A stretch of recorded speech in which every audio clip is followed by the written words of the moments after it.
This is a battlefront. A battlefront like no other in the long history of mankind's wars. This is an air front.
Today, the bombs will be taken from these bomb dumps somewhere in England and delivered to specific points in Wilhelmshaven, Germany.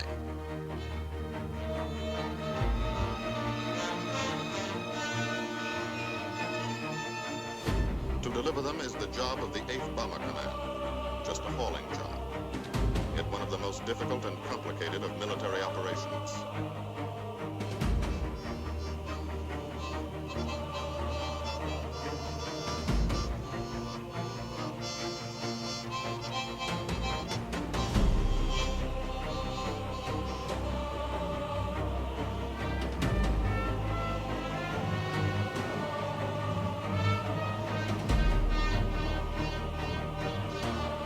General-purpose demolition bombs, impact velocity as high as 750 miles an hour, pierce 5 inches of armor plate, destroy a factory. Briefing at 0800. Pilots, bombardiers, and navigators take their places. Group Commander Colonel Stanley Reid steps up to the target map. For the first time, you learn where you're going. Sometimes your face turns white when you find out. Sometimes the feeling you won't come back tightens you inside. Not so long ago, you were sitting like this in a college or high school classroom, not listening too hard, perhaps even a little sleepy. But you listen here. And as you listen, you don't have time to think of yourself. Fear fades. You concentrate on the mission. Type of formation, assembly point, 0 hour, route to target, weather, enemy fighters, enemy black. Route back home. If forced down in enemy territory, destroy equipment. If taken prisoner, give no information. Name, rank, and serial number. That's all.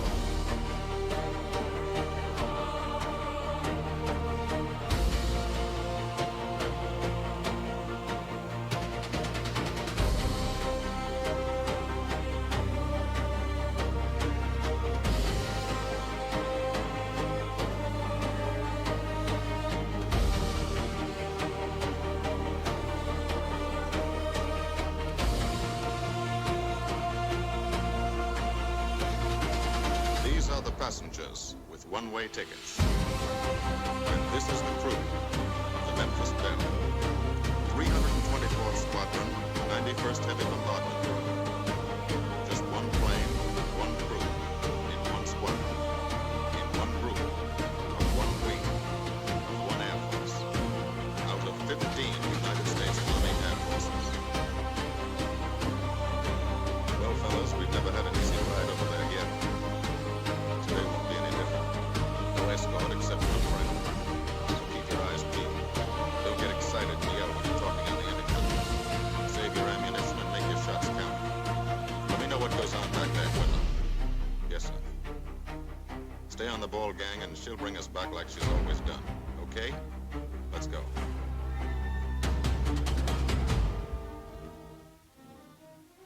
They have completed completed 24 missions in this, the toughest theater of air war, the big league of sky fighting. Their experience is priceless. And so, if the Memphis Belle comes back this afternoon, they will be sent to bring the vital lessons they have learned to thousands of air crew men in training at home. Home is America.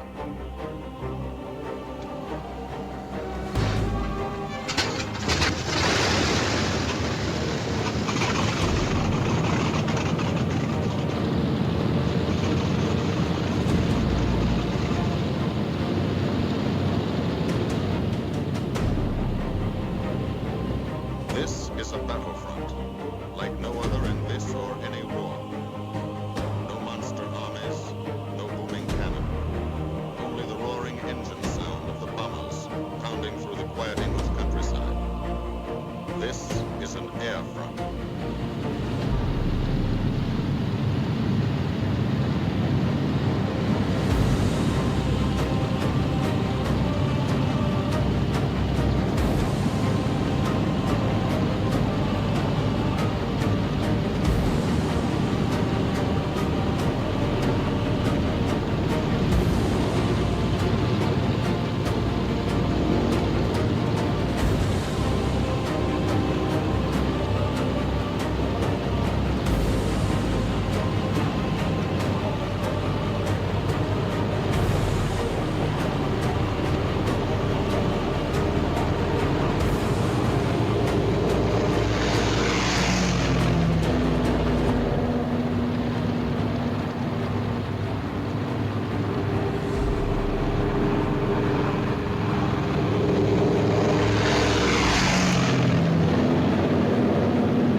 Today, their countryside has changed. Today, their island has been converted into a gigantic bomber field. A super aircraft carrier anchored off the shores of Fortress Europe, with hangars and machine shops, with hundreds of dispersal points, perimeter tracks, and concrete runways. This is England in its 5th year of war. And this is the new battle, the air. Which we seek out the enemy. Not his infantry or his artillery, not his panzer divisions, but the greater menace, the industrial heart of his nation, the foundation on which the Nazi Empire and its armies stand, the power behind the German lust for conquest. The steel mills and refineries, shipyards and submarine pens, factories and munitions plants, pinpoints on the map of Europe which mean rubber, guns, ball bearings, shells, engines, planes, tanks, targets. Targets to be destroyed. And these are the destroyers. Each with a belly full of bombs, and 10 men, like the crew of the Memphis Belle. Pilot Captain Robert Morgan, industrial engineer from Nashville, North Carolina. He's flown this ship across the Atlantic. The other pilot, Captain Jim Marines,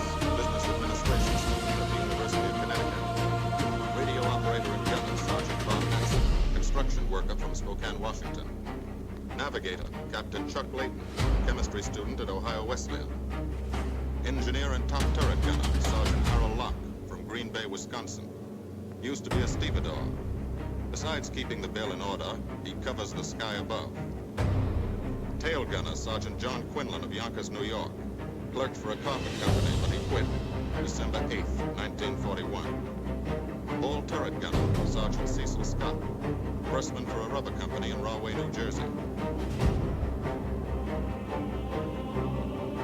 Pilot to crew, 10,000, put on oxygen. They're climbing higher now, 300 feet a minute. The strain on the planes and on the men is mounting. The rest of the crew, Bombardier Captain Vincent Evans, operated a fleet of trucks in Fort Worth, Texas. Waist gunners, on the right, Sergeant Bill Winchell, chemist for a paint company in Chicago. And on the left, Sergeant Tony Nastal, who used to repair washing machines in Detroit when he was a kid. Now he's 19 and has 2 Nazi fighters, confirmed.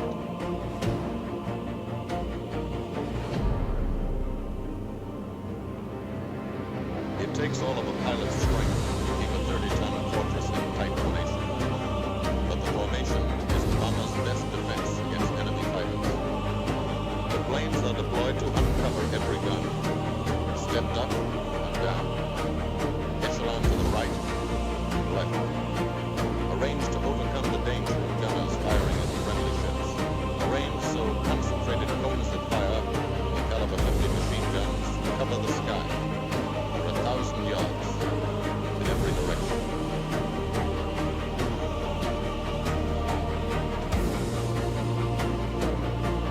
The friendly coast of England slips by below. It doesn't look like much now.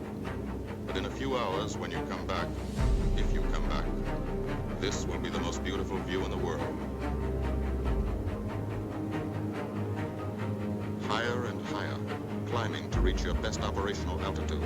25,000 feet. 5 miles straight up. So high you can't be seen from the ground with the naked eye. So high that after 1 minute without oxygen you lose consciousness. After 20 minutes, you're dead.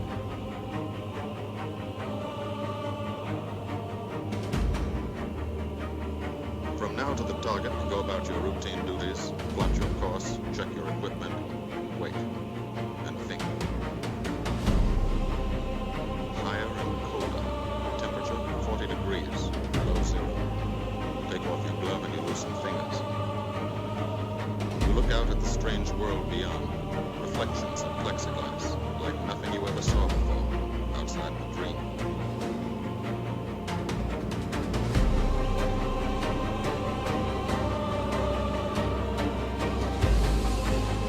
Higher and higher, into the lightless stratosphere, until the exhaust of the engines mixing with the cold, thin air condenses and streams the heavens with vapor trails.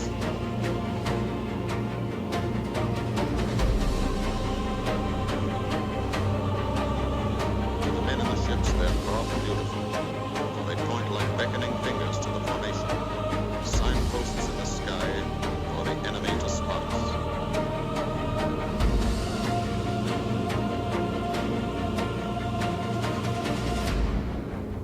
For these bombers to accomplish their mission, a plan is needed. Carefully worked out, timed to the minute. The job is to bomb Wilhelmshaven, effectively and economically. The enemy is strong, skillful, determined to stop us. Here are his defenses.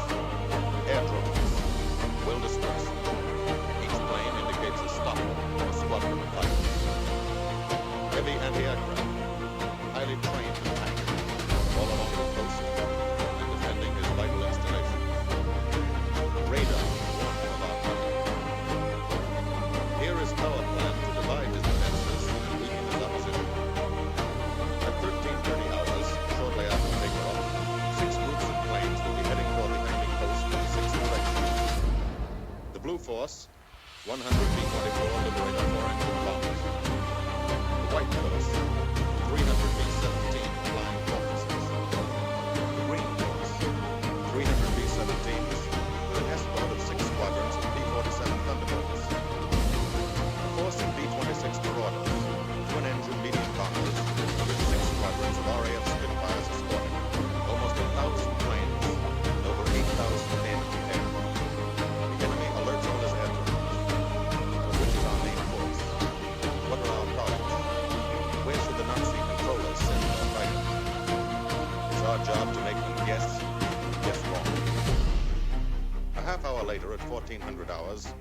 blue force will be heading east across the North Sea, with the white force following.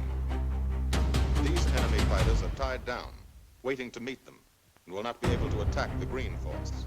These fighters must come up to attack the green force, and thus will be no threat to the blue and white forces. The B-26s and Spitfires will bomb and strafe a key rail junction, diverting these 6 stopper and preventing the enemy from concentrating too many fighters on the green force, which is scheduled to bomb an aircraft factory at Hanover. At 14:30 hours, the blue force will threaten this entire coastal area of northwestern Germany. Which target will it be? Flensburg? The Kiel Canal? Or will it turn suddenly and bomb Hamburg, Degersack, or Emden? Actually, it carries no bombs at all. It's a decoy and keeps the fighters from the northern area busy while the white force, the main effort, heads for the submarine bench of Wilhelmshaven. At 1500 hours, while the white force is over its target, only a fraction of the available German fighter strength in the area can intercept it. Because of the blue force diversion and the simultaneous bombing of Hanover by the white force. This is the plan of battle for today, drawn up by the Combined Operations Planning Committee, approved by the commanding general. The white force, lead group, low squadron. We've crossed the invisible line of enemy radar. The Hun is expecting us.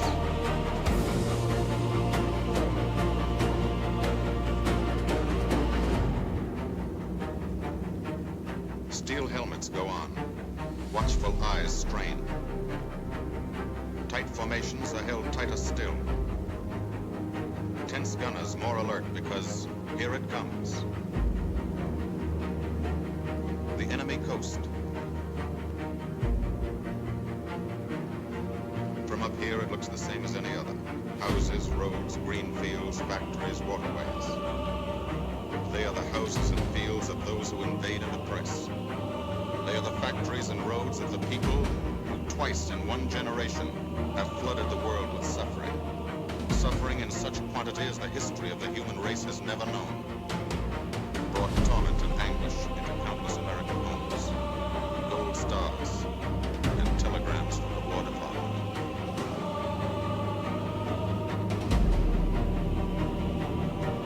The first flak, just harmless looking, silent puffs of smoke. Only each puff is a shell exploding, throwing shrapnel around the sky. Exactly the range, accurate flak by radio prediction. 5 miles down, Nazi anti-aircraft batteries have calculated the altitude, speed, and course. Where will the next one hit? You try not to be there.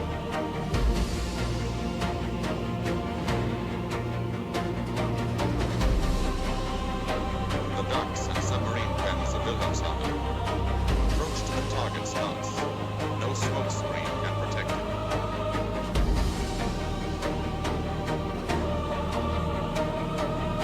Now the enemy knows the path of your approach and walls that path with a flak around it. But you fly right through it. Flak so thick you can get out and walk on it.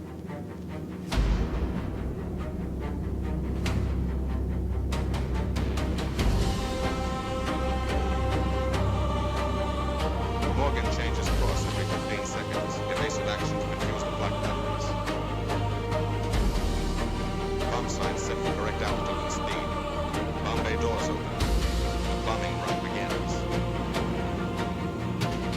Pilot to bombardier. Okay, Ben, you've got it. Now Evans flies the Memphis Belle, controlling it through the bomb sight. And now we are most vulnerable. Committed to our bombing run, we can't dodge flak or fighters. Here's the first.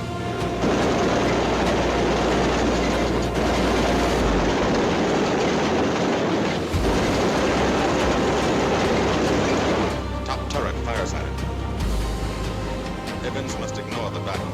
Crosshairs lined up on target. Adjustments for wind drift made. 2 more fighters diving from 9 o'clock. Flak now has the range too. hit this fort, but he keeps on his bombing run.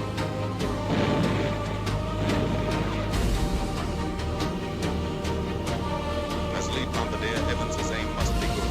Every other ship in the group will drop its bombs when he drops his. Now one pointer on the bomb site moves toward another stationary pointer. The instant they touch, bombs will release.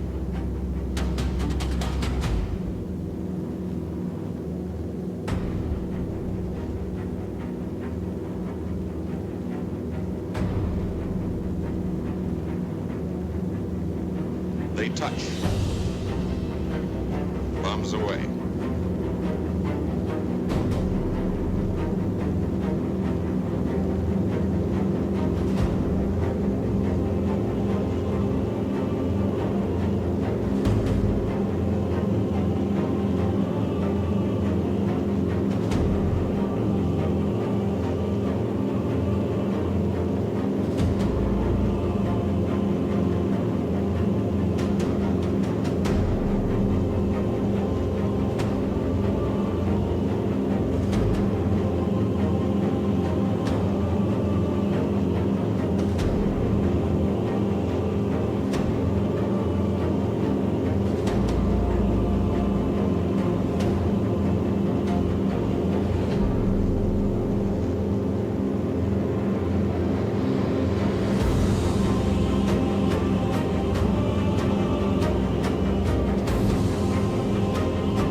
At 6 o'clock. This is what a gunner sees. A speck in the sky. That's a fighter. And then a blink. That means he's firing at you. 2,300 rounds a minute.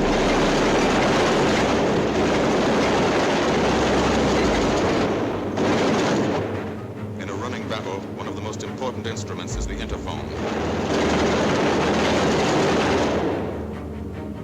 There's 4 of them. 1 o'clock high. They're coming around. Watch them.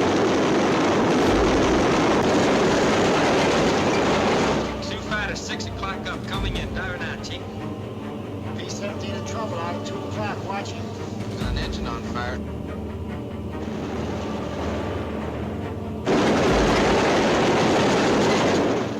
There's 2 more diving through the 94th. 3 planes, 9 o'clock, coming around. Keep your eye on the boy.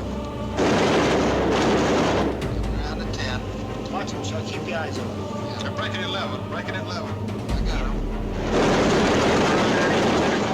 I see him. 2 at 2 o'clock. Watch him, Scotty. I got my sights on him. Check that B-17, Chuck. 3 o'clock. Loader smoking. Fighter 10:30 coming around. Those 10:30 up or lower.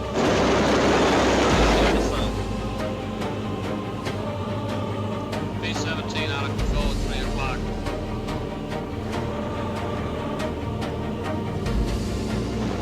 Come on, you guys, get out of that plane. Bail out. There's one. He come out of the bomb bay. Yeah, I see him. There's a tail gunner coming out. Watch out for fighters. Keep your eye on them. See any parachutes coming? Parachutes up. Flag at 9 o'clock. 8 men still in that B-17. Come on, Get out of there. There's 3 more shoots. Flag, 11 o'clock. Fighters, 6 o'clock. ME-109 at 3 o'clock. Keep after him, Winchell. I see him. I'm on him. Come on, use me.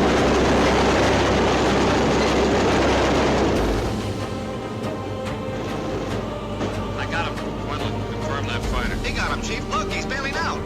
Don't yell on that intercom. Fighters, 10 o'clock. Watch those 2 at 12, Van. They're coming in. They're coming in, Scotty. Get that vulture out. Save your ammunition as much as possible.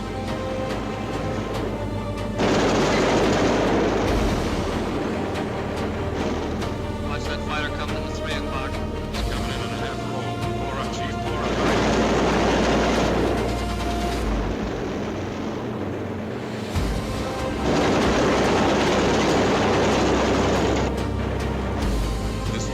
hurt. Engine on fire, losing airspeed and altitude, drifting into the black, alone and helpless, straggled. In a minute, Nazi fighters will swarm in like buzzards for the kill. You can watch, but you can't go down to help. You keep your formation.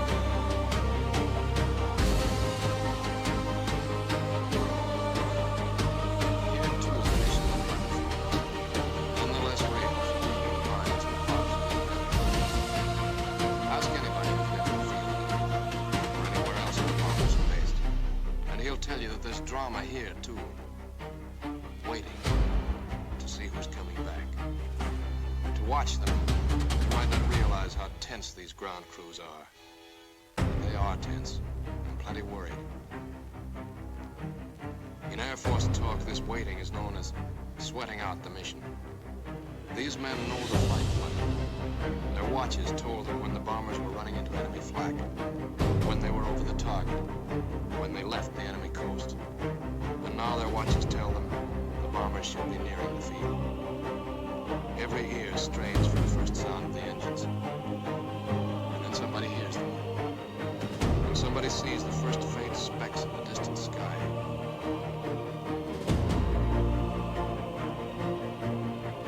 Every face turns to see. Count. The watchers try to read the numbers on the ships. These planes have priority to land first. Colored flares mean booming aboard. In the hospital window, these watching men know what that means. They know what it feels like to lie on a bouncing fortress floor for hundreds of miles. Frozen stratosphere. Great pain. The other men are fighting to keep alive till they hit the field. The field. The okay men. Because they're medical. The best. As soon as the wheels of your plane stop.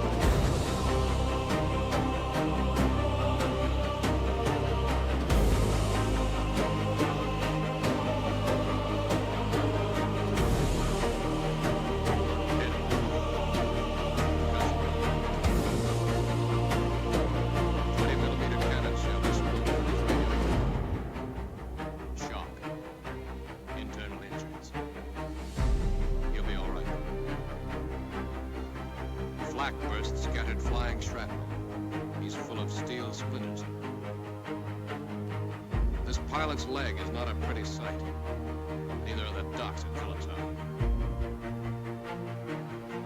These men will all get the Purple Heart. And this man, too.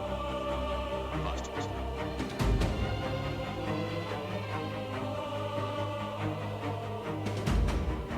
A transfusion right in the plane. This gunner is too weak to be moved. The new life-giving blood flowing into his veins might be the blood of a high school girl, miner in Alabama, a movie star in Hollywood, or it might be your blood. Whatever it is.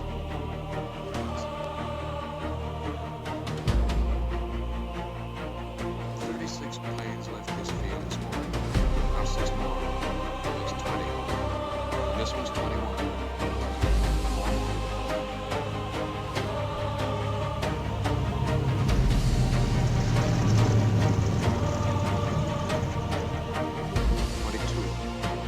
Coming in with his left inboard engine dead.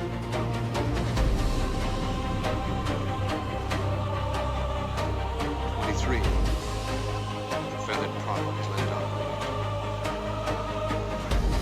24. Southern Comfort. The checker tail going. 25. They flew home on their luck. 26. Not a scratch. The control tower learns that 2 more landed at a British field to the south. 1 crashed. Crew single. At least 29. A rough landing. Their pilot's badly hurt. Wonder he brought her back at home. 29 planes back. 29 out of 36. Our losses were the enemies were far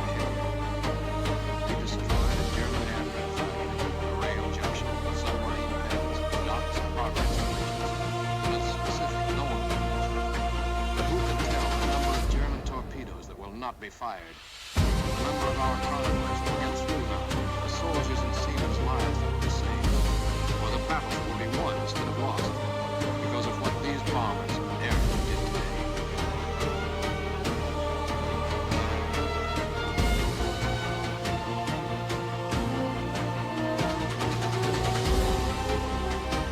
Pilot, tailman. Alive now. Fire on the input engine. The flames streak back and burn the stabilizer too.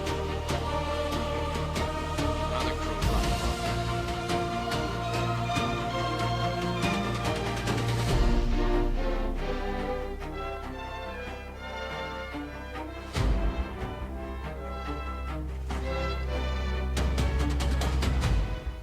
Here's old Bill.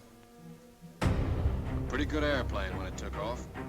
Lost its nose, lost its navigator, bombardier wounded, top turret gunner, pilot hit, hydraulic system shot out, no brakes, no flaps. But old Bill came back.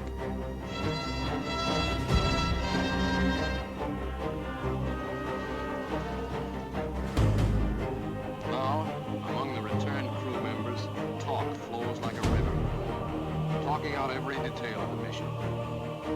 These are the faces of combat, faces of Americans who have watched their comrades die, faces that can never forget the enemy. They're no movie and picture taking.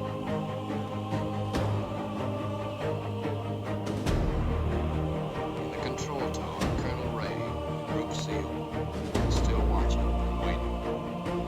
And then he spots the last flight. 3 more planes. And one of them is the ship everyone's been pulling for. The Memphis Belle.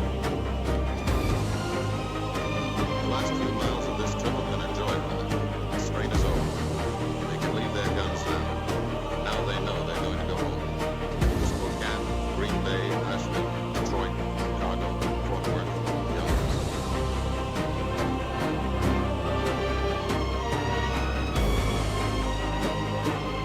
The Belle comes in for a landing.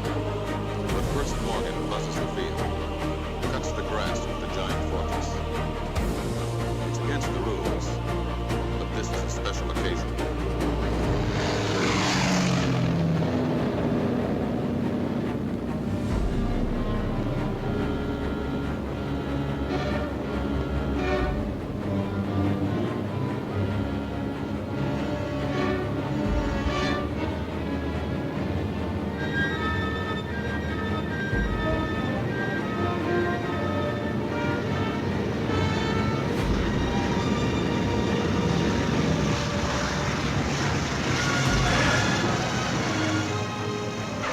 The wheels of the Memphis Belle come back to the soil of England for the 25th time.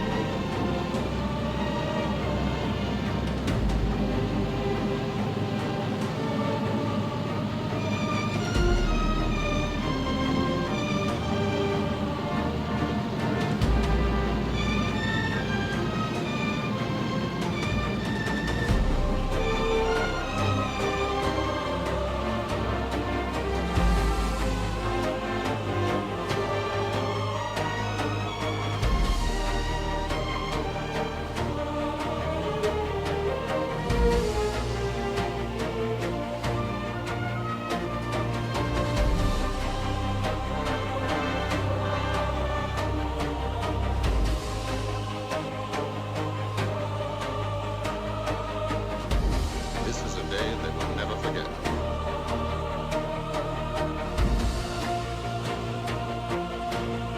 Another great day soon after, Brigadier General Hansel visited the field and presented the Distinguished Flying Cross to every member of the crew.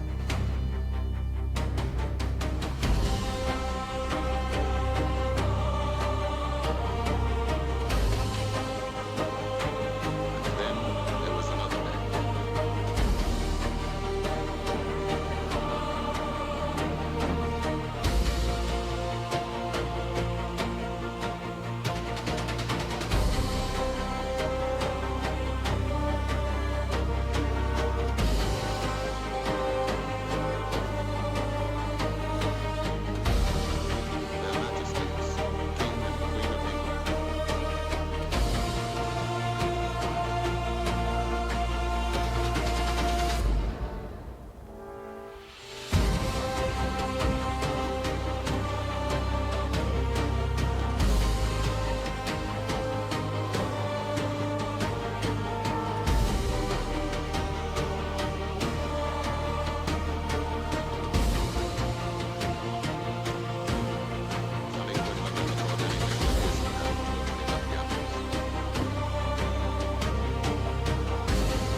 visitors came.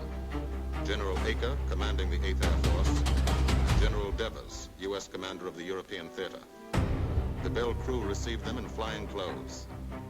As General Acre read the order for what he called their 26th and most important mission, return to America to train new crews and tell the people what we're doing here, to thank them for their help and support, and tell them to keep it up so we can keep it up, so we can bomb the enemy again and again and again